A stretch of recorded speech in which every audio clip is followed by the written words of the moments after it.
One more question. I've got the manifesting down in some areas really well, and I'm very happy with that, and I'd like to keep that rolling. Where I'd like to get better is I pick up on the feelings, as in the body, but not necessarily the emotion that created the feeling, if you know what I mean, what preceded the manifestation in the body. And there could be just a feeling in the body. So I'd like to get better at understanding the emotion so I can interact earlier. What he's talking about is his guidance system, his emotional guidance system, because he has become, you all have, a vibrational version that he may or may not, in any moment of time, be keeping up with. And so what he's telling us is that sometimes he believes, because of manifestations that occur later, that there may have been some emotional indicators that he's been missing, because he's not been a vibrational match to what he is wanting. So we always say that the fastest way to enhance your awareness of what you're doing emotionally is to talk more about what you want, more specifically about what you want, because it will ferret out what your habit of vibration is in relationship to it. In other words, if you say, I don't want anything, here's a better way of explaining it to you. If you really want something and you're really not a match to it, you can really feel it. If you sort of want it and you're not a match to it, you sort of feel it. So by increasing your awareness of what you want, you will enhance your conscious awareness of where you are vibrationally in relationship to it. Okay. Just talk about what you want more. Yeah. There's another thing you can do, and that is meditation. Do you meditate? I do, and I've actually got quite good, especially at relieving temporary ailments almost instantly, which has been great. The nice thing about meditation is that when you quiet your mind, you stop thought. And when you stop thought, you stop any resistance. And when you stop resistance, your vibration raises. Then when you come out of meditation, if you move back into a thought that disallows that high vibration, you feel it in a stronger way. So the combination of talking more about what you want and meditating will help you to feel. Do you like the idea of having a guidance system? Absolutely. Does it make sense to you that your emotions would be the indication of alignment or disallowing of alignment, yes, of allowing or resistance, yes, of harmony or disharmony, of matching vibrations or unmatching vibrations, of accord or discord? In other words, doesn't it make perfect sense? Yes, it does. And so doesn't it seem logical that as you move through life and you keep asking and asking and asking, that if you don't keep up with what you're asking, that there could be a crevasse or a gap between who you've become and who you're allowing yourself to be? So you're saying, well, I accept that the gap is there, I just don't notice that it's there.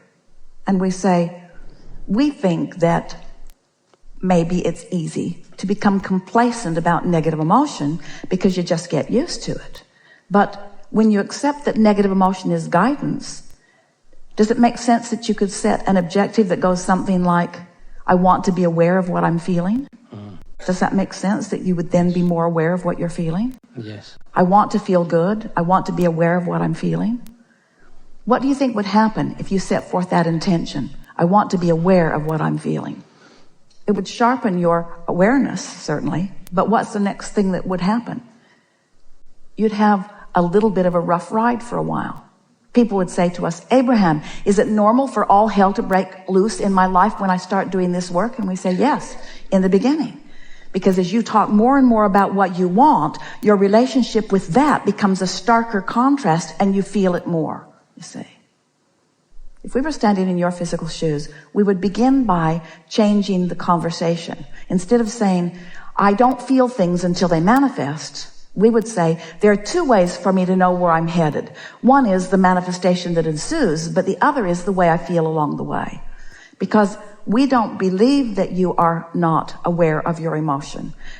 We think that you are just grinning and bearing it. We think you've trained yourself, like so many people, to just sort of tough it out. And that is the equivalent of saying, I know I have guidance, but I prefer not to use it because I think that I should be able to take the manifestation that comes. And we would say something different. We would say, I have guidance and I intend to use it.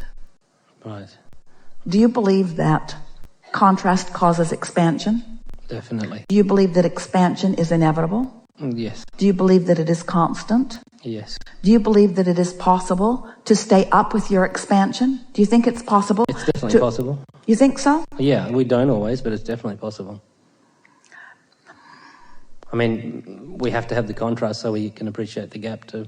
And I've had that. You see, we don't think it's possible to stay up with expansion. Oh, you mean all the time? Ever. Ever? Really? And we want you to like that. How do we get things? And we think that the fact that you think you should is at the basis of your not being aware that you're not. I see what you're saying. That's really big. It goes like this. So contrast causes you to ask for something more than you are. And at first, this feels off to you. It feels weird to you because it's not your habit of vibration. This is more your habit of vibration. This was just a rocket, a sort of freaky rocket that was born out of this contrasting experience. So now you look over at what you want. You talk about it, you think more about it, you try to become a vibrational match to it, you give it more airtime, more conversation, you get general about it. And before you know it, without very much work, you become more a vibrational match to that than you are to what preceded it. And so now you're a match to it and you click into place. And what's in your vortex moves into your grid and you have a manifestation and it feels really good for that long. But then, along with this new manifestation, with this new realization, you also now have a new set of contrasting experiences that is causing you to launch another rocket of desire, to which you are not immediately a vibrational match.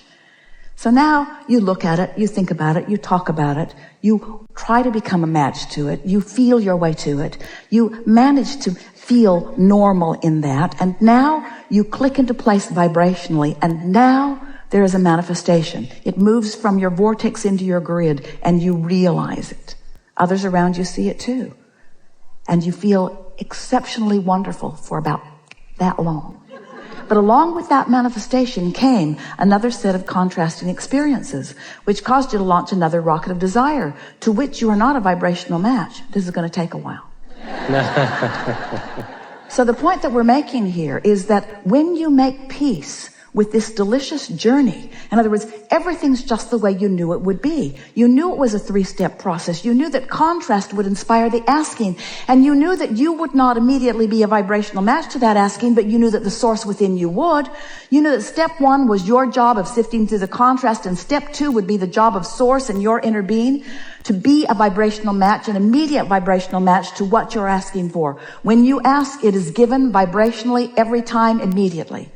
And then you knew that your work was step 3, that you must find somehow, some way to become a vibrational match to this new expansion. And you knew that it would take focus because your focus is all over the place. You knew it would take focus because it's not something that is natural or normal to you. You knew you would have to think about it. You knew that it would be an acquired taste. You knew that you would find your way to it, but you knew you could do it. And when you did, not only did you feel the reward of alignment, but you felt the compounded reward of manifestation, saying, look what you have done. Look what you have created. Look what you have brought into realization. Look what you have manifested. And now look where you stand in still a contrasting environment, which will cause you to give birth to yet another and another and another.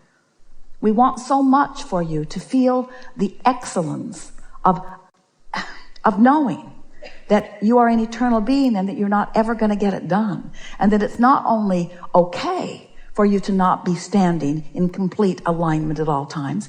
It's not even remotely normal, and it's completely impossible. You will not ever stand in complete alignment with all that you have become. Well, Abraham, what about when I reemerge into non-physical? Don't I then become a perfect vibrational match to all that I am? Yes, you do. But you are still then from that vantage point giving your undivided attention to those who are continuing about the things that were important to you. Do you get it that you are eternal? And yes. Do you get it that you are good?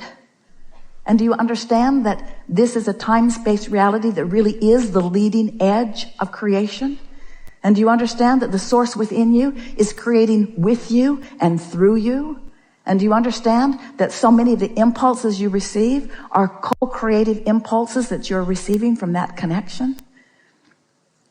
If there's anything that we want you to take away from this specific conversation, it's that it's really a good thing that I get to feel some negative emotion, because negative emotion is my indication that I've moved beyond where I am. And now I have a sort of immediate path to work upon.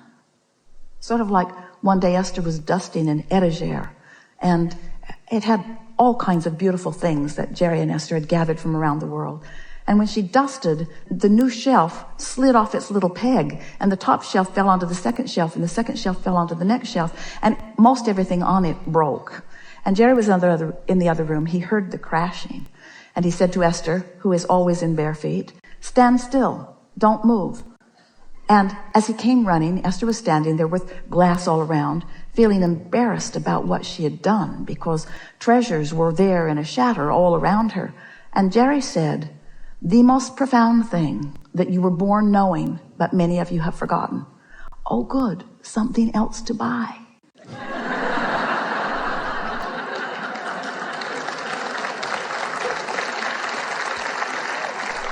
A reason to focus, a reason to shop, a reason to flow energy, a reason to flow dollars into the economy. In other words, always a reason. You're always moving forward.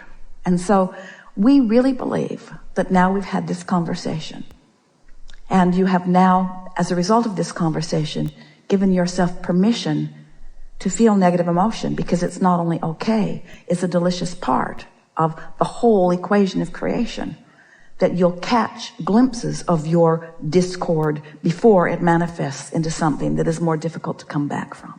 Sure. Yeah. Thank you very much. Yes, it is.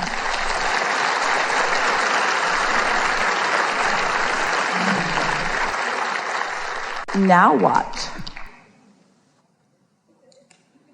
Do you believe that you are the creator of your own experience? Are you a vibrational being in a vibrational universe? Can you feel the vibrational nature of that which is you? Do you like to know that you are vibrational? Do you like interpreting vibration? You like interpreting it through your solar plexus? Do you like interpreting emotionally what the vibrational content of your point of attraction is? Do you like being aware of how you're feeling and moving it on purpose? Do you like being aware of how you're feeling and then watching the evidence come back to you? Do you like being aware of how you're feeling and watching the evidence come back to you, and then modifying deliberately how you're feeling and watching different evidence come back to you?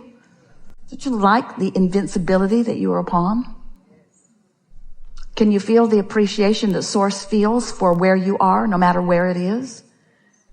Can you feel the support system that you have? Do you know how many non-physical eyes are on you?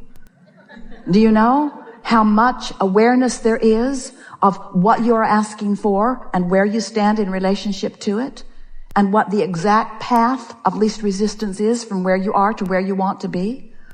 And do you know how patient Source is in understanding that you might not take the path of least resistance? You might take the path of most resistance, but in any case, another path will unfold, and another and another and another. Do you like knowing that there's no possible way that you will not get to where you want to be once you know that?